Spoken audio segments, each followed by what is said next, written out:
নমস্কার, আমাদের আজকের এই ডকুমেন্টারিতে আমরা জানব শ্রীরামকৃষ্ণ পরমহংসদেবের জীবনে 5টি আশ্চর্য ঘটনা, যা প্রমাণ করে তিনি ছিলেন একজন অসাধারণ আধ্যাত্মিক ব্যক্তিত্ব। তার জীবন ছিল ভক্তি, জ্ঞান এবং অলৌকিকতার এক মহাসমুদ্র। এই ঘটনাগুলো নিয়ে আমরা গবেষণা করেছি এবং বিশ্বস্ত সূত্র থেকে তথ্য সংগ্রহ করেছি। তাহলে চলুন শুরু করা যাক। শ্রীরামকৃষ্ণ পরমহংসদেব দক্ষিণেশ্বরের কালী মন্দির পুরোহিত হিসেবে কাজ করতেন। তার ভক্তি এত গভীর ছিল যে একদিন তিনি মা কালীর মূর্তিকে জীবন্ত দেখতে পান। তিনি বলেছিলেন, মা আমার দিকে হাসলে, আমার সঙ্গে কথা বললে। এই অভিজ্ঞতা তার জীবনের মোড় ঘুরিয়ে দেয়। তার শিষ্য মহেন্দ্রনাথ গুপ্ত তার বই শ্রী শ্রী রামকৃষ্ণ কথামৃতে এই ঘটনার উল্লেখ করেছেন।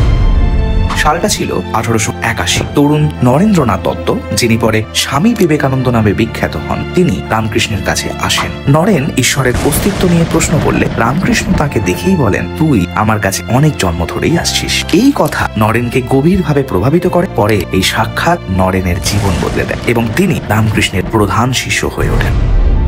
শ্রীরামকৃষ্ণের ভক্তি এত তীব্র ছিল যে তিনি প্রায় সমাধি অবস্থায় চলে যেতেন। একবার তিনি কয়েক ঘন্টা ধরে নিশ্চল হয়ে বসেছিলেন, শরীরে কোনো নড়াচড়া ছিল না। ভক্তরা ভয় পেয়ে গেল। তিনি ফিরে এসে বলেন, আমি ঈশ্বরের সঙ্গে ছিলাম। এবং আপনি জানলে অবাক হবেন, এই অবস্থা তার জীবনে একবার নয়, বারবারই ঘটত।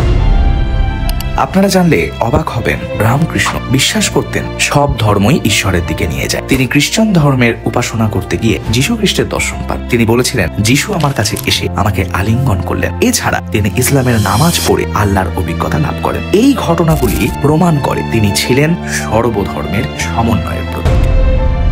1886 সাল শ্রীরামকৃষ্ণ পরমহংসদেব গলার ক্যান্সারে ভুগছিলেন। তবুও তিনি শিষ্যদের সঙ্গে হাসি মুখেই কথা বলতেন। তার শেষ দিনগুলোতে তিনি বলেছিলেন, আমি মরছি না, শুধুই একটা ঘর থেকে আরেকটা ঘরে যাচ্ছি। তার এই আশাবাদ ও শান্তি তার অসাধারণ ব্যক্তিত্বের প্রমাণ। শ্রীরামকৃষ্ণ পরমহংসের জীবন ছিল ভক্তি, জ্ঞান এবং অলৌকিকতার এক অনন্য সমন্বয়। তার এই 5টি ঘটনা আমাদের শেখায় যে সত্যিকারের ভক্তি ও বিশ্বাস কিভাবে জীবনকে অসাধারণ করে তুলতে পারে। আপনার কাছে কোন ঘটনাটি সবচেয়ে অনুপ্রেরণাদায়ক লাগলো তা কমেন্ট করে জানাতে ভুলবেন না। আর এই ডকুমেন্টারি ভালো লেগে থাকলে একটি লাইক, শেয়ার এবং সাবস্ক্রাইব করে আমাদের পাশে থাকতেও ভুলবেন না। আমাদের সঙ্গে থাকার জন্য অসংখ্য ধন্যবাদ। আজকের ভিডিও এতটুকুই। দেখা হচ্ছে পরবর্তী কোনো ভিডিওতে। ততক্ষণের জন্য ভালো থাকুন, সুস্থ থাকুন আর সবাইকে ভালো রাখুন। ধন্যবাদ।